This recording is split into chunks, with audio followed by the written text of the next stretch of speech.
one of the things you would want to be sure to do is, whether you like it or not, get very comfortable, it may take a while, with public speaking, for example. I mean, that's an asset that will last you 50 or 60 years, and it's a liability if you don't like doing it or are uncomfortable doing it, that also will last you 50 or 60 years, and it's a necessary skill. One of the big things that all startups do is they lie to themselves over and over and over. Mine's faster, mine's cheaper, mine's better, mine's this, mine's that. No, it's not. And the reason it's not is because whoever it is you're competing with, it's not like they're ignoring you. It's not like, oh my goodness, this guy just started on Shopify in the startup competition. He's doing $1 million this year. Woe is me, I might as well close up the doors. What are they doing? I'm gonna copy what they're doing. And now you've got to stay ahead. And so, you've got to be very careful as an entrepreneur to be brutally honest with yourself. And those are some of the things that you'll hear from me as a mentor, that know what you know what you don't know, but you've got to know your business better than anybody. And everybody has a different talent. And the reason we're all so messed up is because you're looking at everybody else's talent and wishing you had some of their talent. All the energy that you spend thinking about, wishing about, being jealous of, envious of anybody else is energy that you're not only putting out is going to come back to you negatively, but you're taking that away from you. All your energy should be forced on, what do I have to offer? What do I have to give? How can I be used in service? Because Dr. King's message of not everybody can be famous, but everybody can be great, because greatness is determined by service. And there is not a job in here that you can do that you don't switch the paradigm to service and not make that job more fulfilling. I don't care what the job is. If you say, I'm a singer, I'm a dancer, I'm an artist, I'm a teacher, I'm a nurse, I'm a doctor, I'm a janitor, I'm a clerk, if you say, if I look at this from, how do I use this in service to something bigger than myself? It no longer becomes a job. It becomes an offering to the world.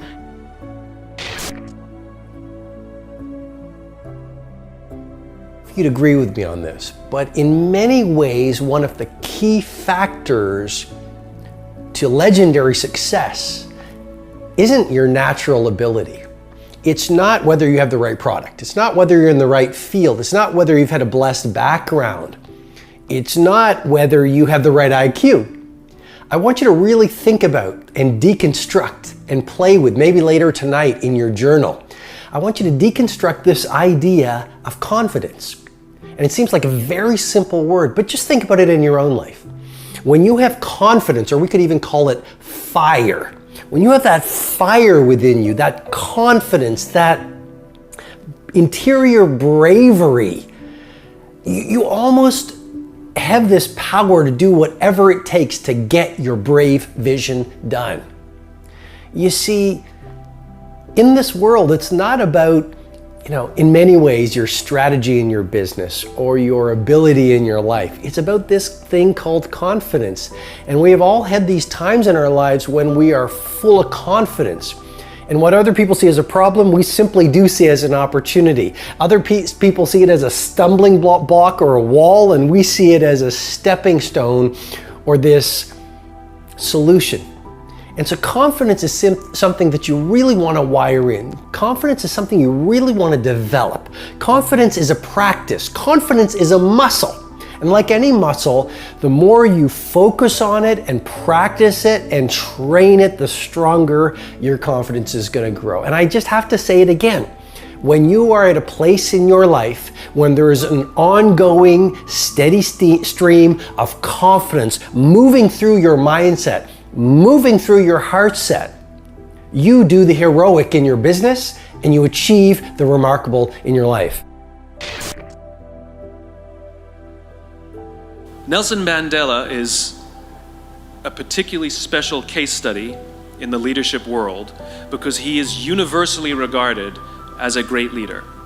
You can take other personalities, and depending on the nation you go to, we have different opinions about other personalities. But Nelson Mandela, across the world, is universally regarded as a great leader. He was actually the son of a tribal chief. And he was asked one day, "How did you learn to be a great leader?" And he responded that he would go with his father to tribal meetings. And he remembers two things when his father would meet with other elders. One, they would always sit in a circle. And two, his father was always the last to speak. You will be told your whole life that you need to learn to listen. I would say that you need to learn to be the last to speak. I see it in boardrooms every day of the week. Even people who consider themselves good leaders, who may actually be decent leaders, will walk into a room and say, "Here's the problem, here's what I think, but I'm interested in your opinion, let's go around the room." It's too late. The skill to hold your opinions to yourself until everyone has spoken does two things. One, it gives everybody else the feeling that they have been heard. It gives everyone else the ability to feel that they have contributed. And two, you get the benefit of hearing what everybody else has to think before you render your opinion. The skill is really to keep your opinions to yourself. If you agree with somebody, don't nod yes. If you disagree with somebody, don't nod no. Simply sit there, take it all in, and the only thing you're allowed to do is ask questions so that you can understand what they mean and why they have the opinion that they have. You must understand from where they are speaking, why they have the opinion they have, not just what they are saying. And at the end, you will get your turn. It sounds easy, it's not. Practice being the last to speak. That's what Nelson Mandela did.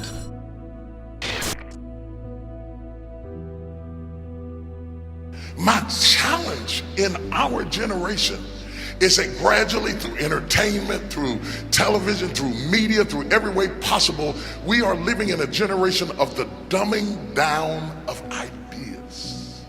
Because we have traded effectiveness for busyness. Statistics say, yeah, somebody ought to clap on that. We are busier than any other generation we have seen in the last 300 to 400 years. We are so busy. We are busier than a one-arm wallpaper hanger. We're just busy. You'll get it later. Don't worry about it. It'll hit you in a minute. We are just as busy as we can be, and we think because we're busy, we're effective. But I want you to challenge your schedule for a minute and ask yourself, are you really being effective? Or is your life cluttered with all kinds of stuff that demands you and drains you and taxes you and stops you from being your highest and best self? And are you substituting busyness and all the chaos that goes along with busyness from being effective? Let me tell you, a bunch of scientists got together and they began to do some research, and they begin to determine that 80% of the things we do are busy things that we do in an area that is not effective, that the average person only spends 20% of their time doing the thing that they are really gifted at, created at, passionate about, excited to do, and the rest of it is all the dismal, dumb stuff that we all have to do in order to survive. Just crazy stuff that we're doing. Wonder what would happen if we would go from doing 80% of things that are busy but not effective and 20% of the things that are really effective if we would switch those numbers around and only give 20% of our time to the things that we have to do and 80% of our time to the thing that we were created to do.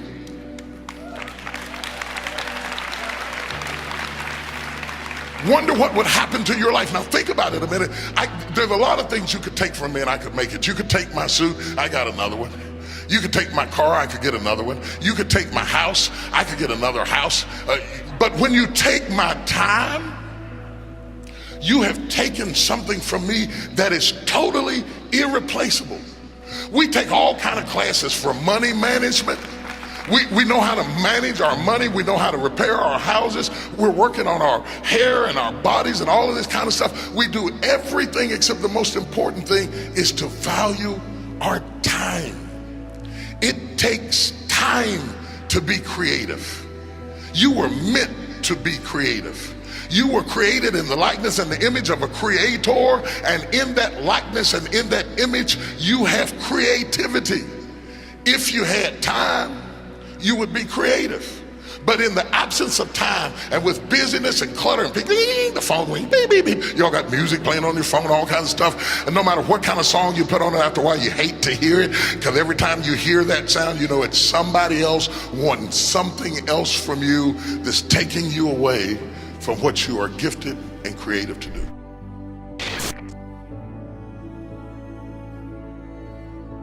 So I have this thing that I've been promoting called No Whining Wednesdays.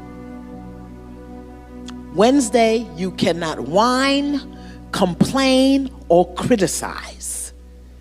And people are like, well, what is whining? Whatever you think it is, don't do it. And every time you do it, you have to put a quarter in a jar. If you whine about anything, I can't, I'm tired, why don't you, why have me? Every one of them will cost you a quarter. Or complaining, why do you always, how come they never, cost you a quarter. Then last week I had people send me pictures of their jars of quarters. Oh my God. But what they said to me also was, this was wonderful, because I was never ever aware of how much whining and complaining and criticizing I do. Now I've got mothers doing it with their children. So Wednesday is No Whining Wednesday. We need to practice that. We need to stop whining about what isn't happening, what we don't have, what we can't do, what somebody didn't do. We got to get it clean in 2014. No whining, no complaining, no criticizing.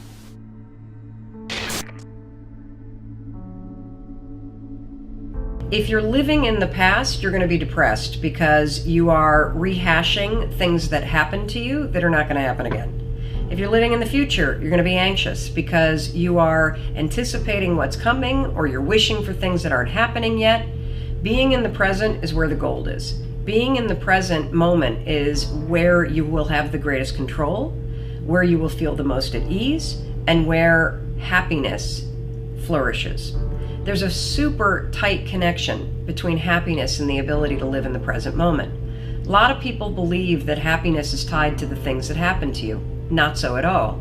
In fact, there is a professor of positive psychology. He's one of the grandfathers of the movement. He teaches at the University of Pennsylvania. His name is Martin Seligman, and he's studied happiness for decades. Now, one of the things that we've talked about a lot is that 40% of your happiness levels are preset by genetics. 60% you are in complete control of. And one of the things that this professor has discovered is that it doesn't matter what's happened to you. In fact, some of the people that have had the worst things happen to them, like people that have survived the Holocaust, are actually the happiest and most grateful people in the world. Happiness comes down to this right up here. It comes down to your thoughts, it comes down to your mindset, it comes down to your attitude, and you are 100% control of what you're thinking. You may not be in control of how you feel in the moment, but you can always, always, always, always be in control of what you think. And that will change how you're feeling. One of the most powerful things that you can do in terms of think, and this gets back to Strick's question, is how do you be present? Being present is literally nothing more than the skill of having your thoughts be in this moment, not in the past, not in the future, but right here. The way that you teach yourself how to do that is that the moment that you catch yourself being distracted, the moment you catch yourself starting to worry, the moment you catch yourself drifting to the future or drifting to the past, that's a moment of tremendous power, because you basically just woke up. You basically just noticed that you're not here in this particular moment. So use that wake-up call, 5, 4, 3, 2, 1, and ground yourself in this moment. The best way to ground yourself in the moment is to look for something in this particular moment that you can savor. Now, I'm using the word savor on purpose because it's the word that psychologists use to describe what happens when you find something in this moment right now, right here, right now, to focus on and to appreciate. It could be literally the questions. These are printed out questions from people on social media. And if I were to stop and look at these and savor them, what I would feel in this moment is a tremendous amount of gratitude because people are taking the time to write. And that makes me feel incredibly grateful. And it also makes me very happy because it means that the folks that are writing are taking control of their lives and seeking out the information that they need. Another form of savoring that we can all relate to is eating. As you're eating, instead of drifting to the future and thinking about all the things that you need to do or hanging out in the past and rehashing everything that's happened during the day, be in this moment, in this meal. Slow down. Think about the food that you're eating. Think about the people that you're sitting with and how you feel about them. And if you want to take it up a notch, actually acknowledge them. Hey, this food tastes amazing. Thank you for cooking, or I'm so glad to see you and that we get the time to have this meal together. Those small, simple acts of savoring are how you expand your happiness inside the present moment. So, how do you be more present? Simple. The moment that you catch yourself in the future, in the past, worrying, whatever, refocus yourself right here, right now, and then find something right here, right now that you can savor. And when you do that, you're not only going to be present, you're going to feel more grateful, and you're going to feel a little boost of happiness.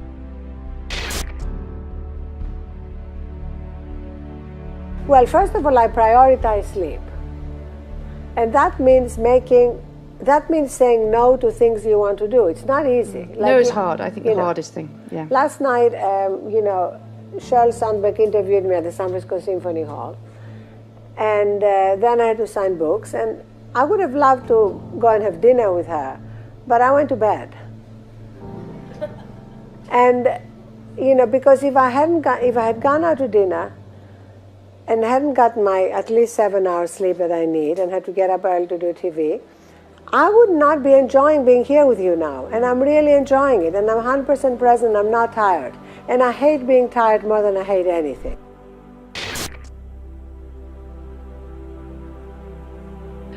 I've thought a lot about the power of empathy. In my work, it's the current that connects me and my actual pulse to a fictional character in a made-up story. It allows me to feel pretend feelings and sorrows and imagined pain. And my nervous system is sympathetically wired, and it conducts that current to you sitting in a movie theater, and to the woman sitting next to you, and to her friend, so that we all feel that it's happening to us at the same time. It's a very mysterious and valuable resource of the human species. And women, I think, access it most effortlessly. We cry at sad movies. We don't feel we lose face or stature or position doing it. We see a news story that enrages us and we write letters through tears, our hearts pounding. I used to wonder why human beings developed these inconvenient and embarrassing responses, this sniffling, choking, wet obstruction. The thing that physicians and soldiers and stock traders and journalists and fashion models and politicians and news commentators and venture capitalists all must suppress in order to work most efficiently. I thought, what possible value, function could it serve in the Darwinian scheme of, survival of the fittest and the strongest and the most heavily armed? No, seriously, I thought, why and how did we evolve with this weak and useless passion intact within the deep heart's core? And the answer, as I've formulated it to myself, is that empathy is the engine that powers all the best in us. It is what civilizes us. It is what connects us